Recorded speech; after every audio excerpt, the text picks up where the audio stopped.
E aí, galerinha, estamos de volta com mais um bloco do Estatuto da Criança e do Adolescente, tá? Então, bloco passado a gente iniciou, né, trabalhando aí com a questão de censura, que não é censura, e sim recomendação. Nós vimos que deve-se proteger a criança com todo o conteúdo que seja impróprio ao seu desenvolvimento mental, tá certo? Então, e agora, eu disse a vocês que a gente ia dar uma paradinha, paramos aí no artigo 79 e vamos ao artigo 80 e depois vamos ver o que é proibido em relação à criança, de vendas, de produtos, tudo. Deu só uma explanação aí, diante do artigo 78, 79, não é? E depois, aí eu acho que é o artigo 83, se eu não me engano, vamos ver aí o que é proibido e depois vamos ver as penalidades para quem vende, tá? Então, o artigo 80, ele diz: os responsáveis por estabelecimentos que explorem comercialmente bilhar, sinuca ou congênere ou por casa de jogos, assim estendidas que realizem apostas, ainda que eventualmente cuidarão para que não seja permitida a entrada e a permanência de crianças e adolescentes no local, afixando aviso para orientação do público. Então, você aí que tem casa de apostas, né? Casas de jogos, não pode haver criança lá. Ah, por quê, Manuel? Porque isso fere o desenvolvimento da criança. Então, você jogo, lembre-se, são jogos de azar. Então, isso já é prejudicial para um adulto. Imagine para uma criança. Então, permanentemente proibido, tá? Então, lá tá, deve estar proibida a entrada de menores de 18 anos. Aí, esse caso aí não é recomendação não, viu, pessoal? É proibida a entrada mesmo.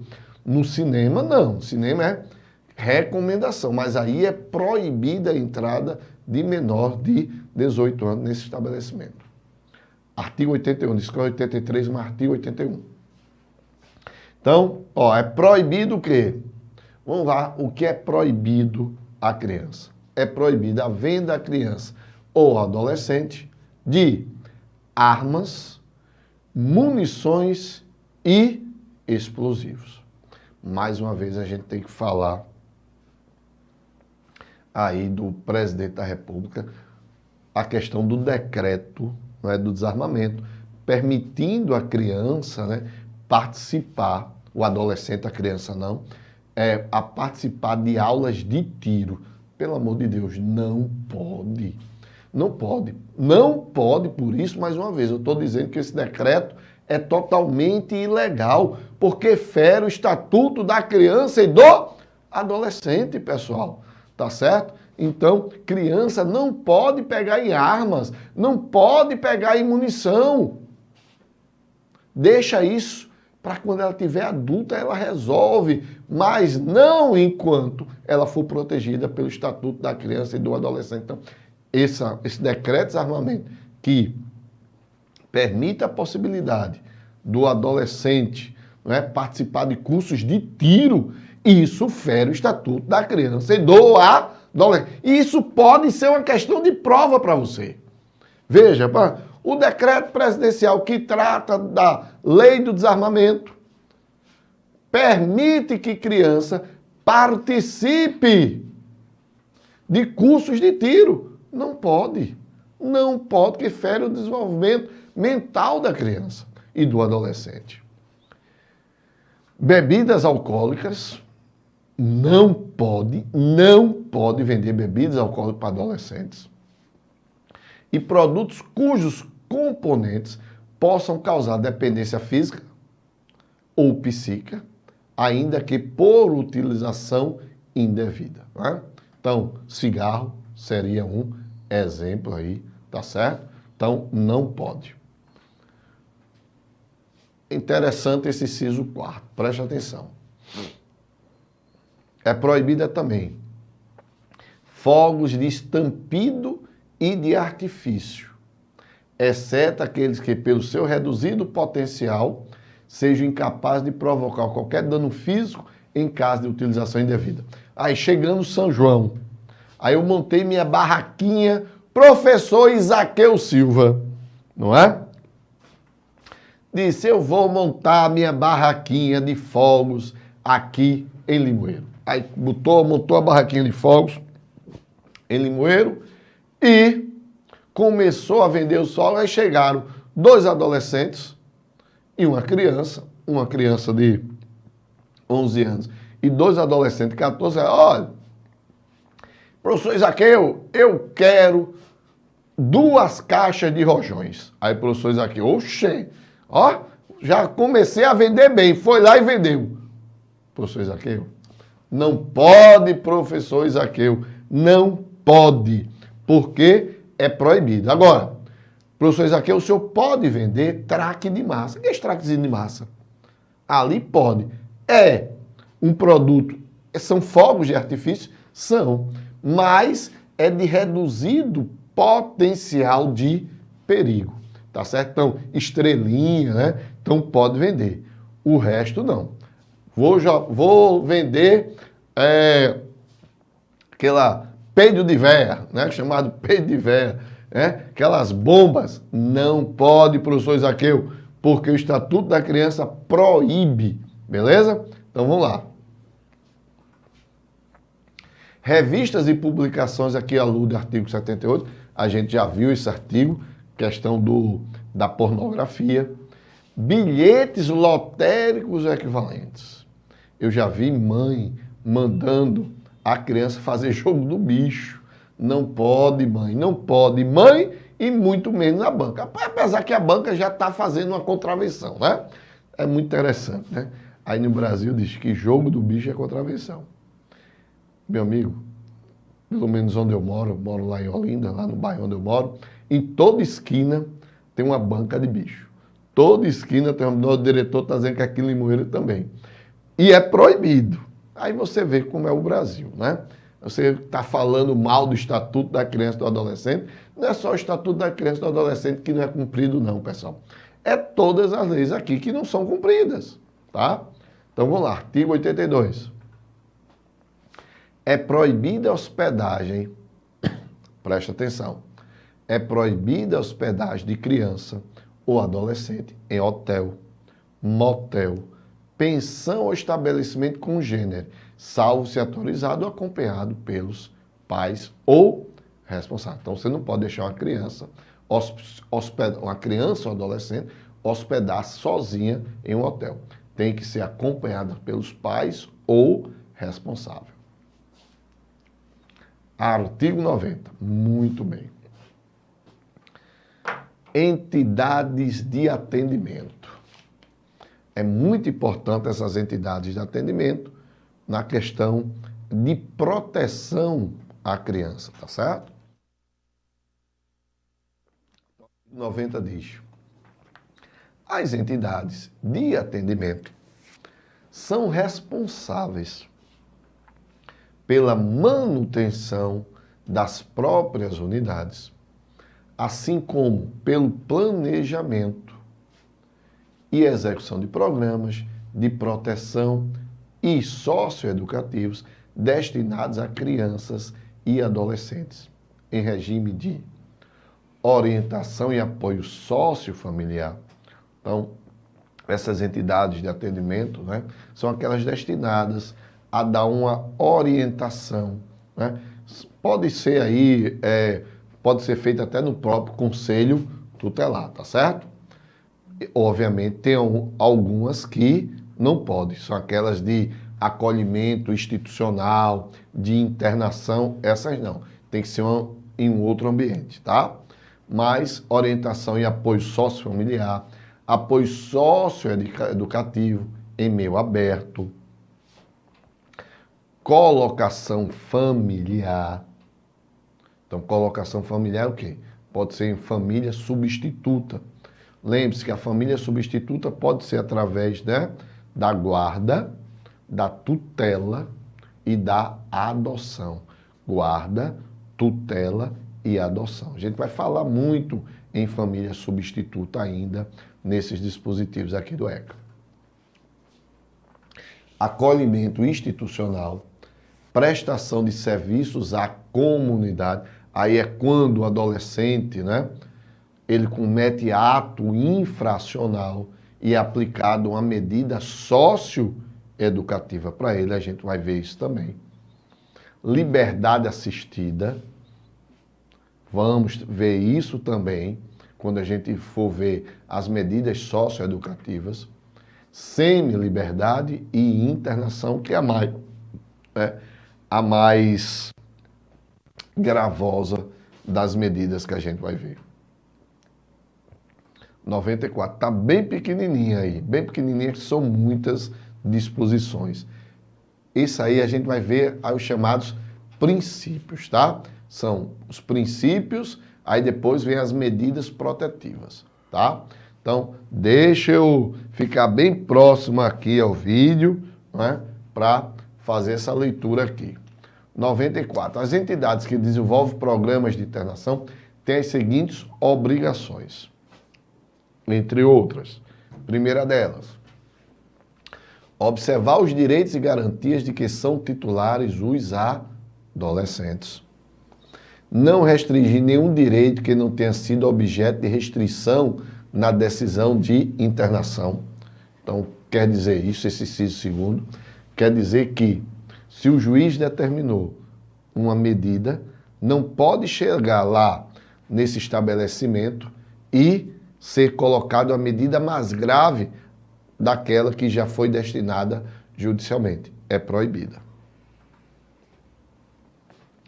Oferecer atendimento personalizado em pequenas unidades e grupos reduzidos. Preservar a identidade e oferecer ambiente de respeito e dignidade ao adolescente. Lembre-se que sempre todas as medidas devem ter uma prioridade. O adolescente, não é? A sua dignidade como pessoa.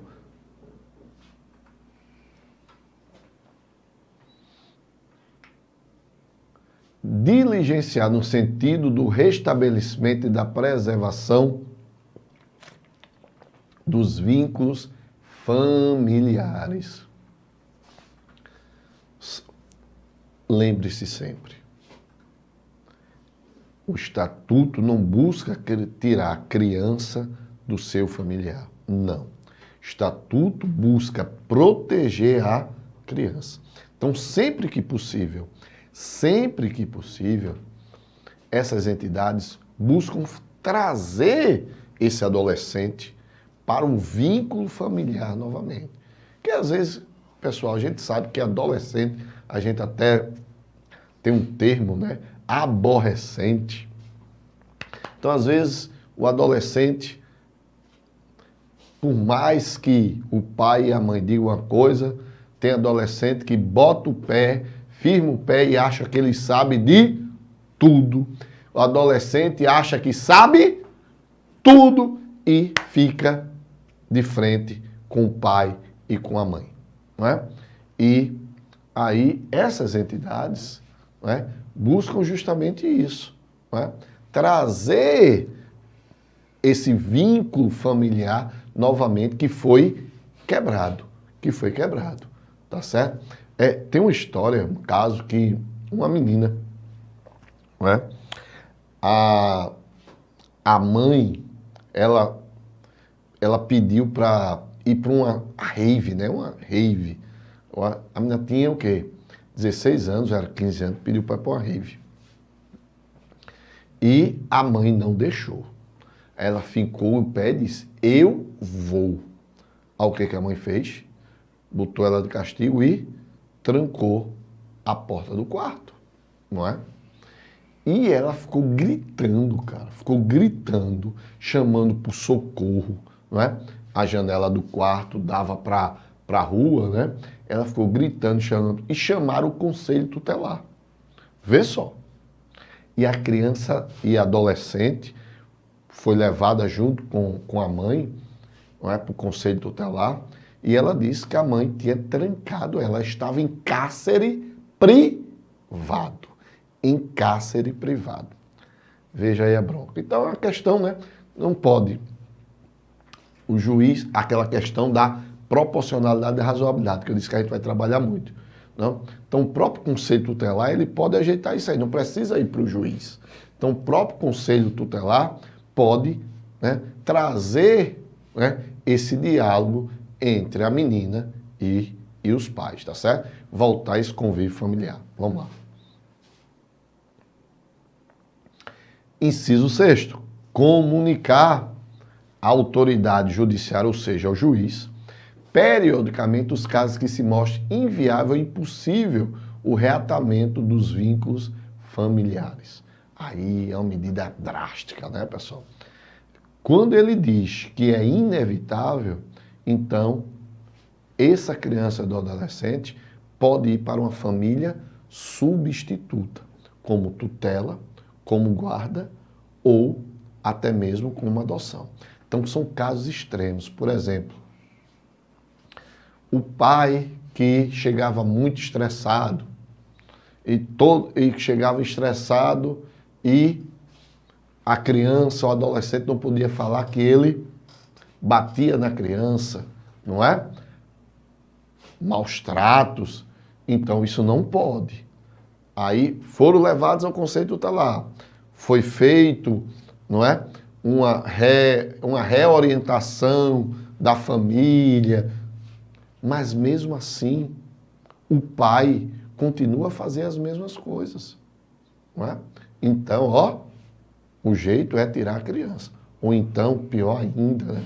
Como acontece muito, de que o pai abusa sexualmente da criança, abusa sexualmente do adolescente. Então, não dá mais esse vínculo, né? Não cabe mais esse vínculo familiar. Está desfeito esse vínculo familiar. Tem que tirar a criança e o adolescente desse convívio. Então, vai chegar para o juiz, ó, não dá. Essa criança e adolescente não pode viver neste ambiente. Aí o cara não vai ser processado, não. Vai, isso é outra coisa, pessoal. Vamos por parte, vamos ver as obrigações das entidades. Então, uma das obrigações é essa. É dizer para o juiz, ó, a gente está vendo lá, não é? O conselho tutelar está vendo que não dá mais para ficar com essa criança ou esse adolescente lá naquele convívio familiar.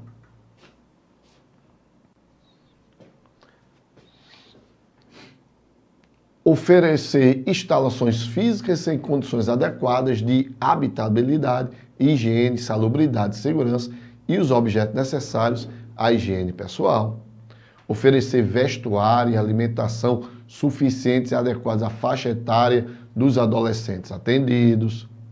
Oferecer cuidados médicos, psicológicos, odontológicos e farmacêuticos. Propiciar a escolarização e a profissionalização, principalmente, né, nos antigas FEBEMs, né, que hoje chamamos de FUNASE, né? Hoje chama-se de FUNASE, a antiga FEBEM. Então, nesses locais que são de internação, né, de regime de internato, então o ideal é que tenha tudo isso aí. Propiciar atividades culturais, esportivas e de lazer. Propiciar assistência religiosa àqueles que desejam, de acordo com suas crenças. Então, muito cuidado em relação a isso, né? Porque artigo 5º, inciso 6º da Constituição, é inviolável a liberdade de consciência e a liberdade de crença. Então, nós temos aí tanto a liberdade de consciência como a liberdade de crença. Proceder a estudo social e pessoal de cada caso, isso é importantíssimo, porque cada caso é um caso. Reavaliar periodicamente cada caso com intervalo máximo de 6 meses, dando ciência dos resultados à autoridade competente, nesse caso seria o juiz, Ministério Público, autoridade competente. Informar periodicamente o adolescente internado sobre a sua situação processual. A gente vai ver isso, pessoal, a questão de prazo, que ele pode ficar internado, tá certo? Naquelas questões das medidas socioeducativas, então vai ter um prazo máximo que ele possa ficar internado. A gente vai ver que não existe um prazo mínimo, é interessante, né? Que geralmente quando você trabalha com penas, você vê o prazo mínimo e o prazo máximo. Mas no caso de internação, você não tem um prazo mínimo, você tem um prazo máximo. Por quê? Que vai depender da ressocialização desse adolescente. Mas isso a gente vai ver lá na frente, quando estiver trabalhando medidas socioeducativas.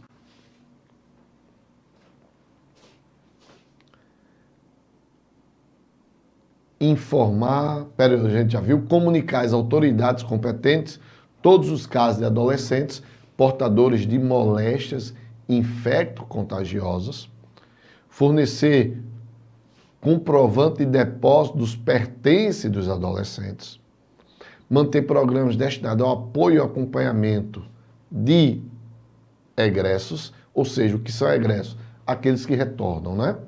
Estão sempre retornando. Então tem adolescente que pratica o ato e depois volta a praticar o ato, são chamados egressos. Providenciar os documentos necessários ao exercício da cidadania, aqueles que não tiverem, que exercício da cidadania é esse? Título de eleitor, carteira de trabalho, para aqueles maiores de 16 anos, título de eleitor para aqueles maiores de 16 anos, identidade para todas as idades. Na identidade, você pode tirar a identidade, né? Já é antes mesmo de se tornar adolescente, CPF, então tudo isso deve estar nesses estabelecimentos. Manter arquivo de anotações onde conste data e circunstância do atendimento, nome do adolescente, seus pais ou responsável, parentes, endereço, sexo, idade e acompanhamento de sua formação, relação de seus pertences e demais dados que possibilite sua identificação e a individualização do atendimento. Então, tudo isso aí, né, são obrigações dessas entidades. Então, veja que são muitas obrigações, infelizmente, todas, né, deveriam ser feitas, e é mais, como eu disse, prática é uma coisa, teoria é outra. Próximo dispositivo, nós vamos trabalhar o artigo 98, tá? Então, as chamadas medidas de proteção que estão no artigo 98, a partir do artigo 98. Então, primeiramente, presta bastante atenção numa coisa, que isso é pergunta de prova, tá? Bora lá.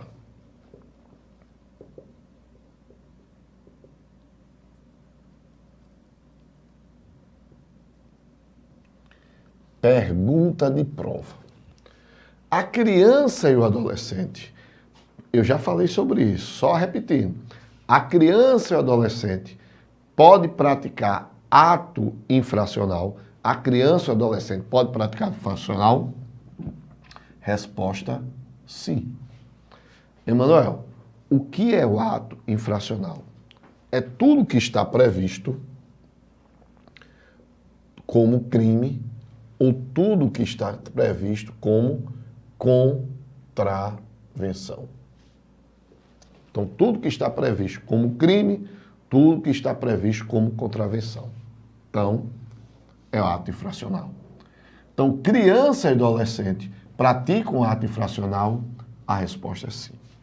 Só que tem o seguinte, os atos infracionais, como os crimes, são punidos, tá? Então, o crime, você praticou um crime, você vai sofrer uma pena de reclusão, uma pena de detenção. Cometeu uma contravenção, você vai sofrer uma pena, uma punição de prisão simples, né? A chamada pena privativa de liberdade. No ato infracional, não. Eles não vão sofrer penas privativas de liberdade, porque eles não cometem crime. eles não cometem contravenção. Por quê, pessoal? Porque eles são inimputáveis. Artigo 27 do Código Penal. Eles são inimputáveis. Então, o que vai acontecer? Eles, não é, vão sofrer duas medidas. Então, ao invés deles sofrerem uma pena privativa de liberdade, eles vão sofrer duas medidas. Quais são elas? As medidas são duas. Você vai ter as chamadas medidas protetivas e medidas socioeducativas. Aí vem a pegadinha de prova. Uma criança que vai até os 12 anos incompletos, ela pode sofrer uma medida socioeducativa? Não. A criança, ela só pode sofrer uma medida protetiva. Então, criança só pode sofrer medida protetiva. Então, ela cometeu um ato infracional e ela vai sofrer uma medida protetiva. Só que essa medida protetiva também pode ser aplicada ao adolescente. Então, a medida protetiva pode ser aplicada também ao adolescente. Deixa eu puxar para cá, que eu acho que não está pegando ali na câmera. Então, criança, e ela pode também ser aplicada ao adolescente. Beleza? Agora, as medidas socioeducativas só podem ser aplicadas aos adolescentes. Entenderam aí? Então vejam. As medidas, toda criança como adolescente praticam ato infracional. Mas as medidas protetivas só podem ser aplicadas à criança e também ao adolescente. A criança não pode ser aplicada medidas socioeducativas. Essas medidas só cabem aos adolescentes. Manuel, me dá um exemplo de uma medida socioeducativa? Internato. Não pode ser aplicada à criança. Só pode ser aplicada ao adolescente. Então, medidas protetivas à criança e ao adolescente. Medidas socioeducativas aplicadas apenas aos adolescentes. Isso é pergunta certa de prova. Pergunta certa de prova. E cuidado para não cair na pegadinha. Que ele vai perguntar: criança e adolescente podem praticar atos infracionais? Não, criança pode sim. Tanto criança como adolescente pode praticar. A diferença é o seguinte, que enquanto aqui eu vou ter uma pena privativa de liberdade, não é que eu vou ter medidas chamadas medidas protetivas e medidas socioeducativas. À criança, eu só posso aplicar medidas protetivas. Ao adolescente, eu posso aplicar tanto medidas protetivas como medidas socioeducativas. Entenderam aí? Muito bem. Então a gente vai fazer o seguinte, vai dar uma paradinha agora, né? Para a gente não iniciar um dispositivo e parar, tá? Que já são 29 minutos. Então, a gente não vai explicar um dispositivo em apenas 1 minuto. Então, vamos dar paradinha aqui e no próximo bloco a gente começa a estudar as famosas medidas protetivas. Depois a gente vai para as medidas socioeducativas, tá certo? Então, vamos dar essa paradinha e já já eu volto, tá? Até mais, pessoal.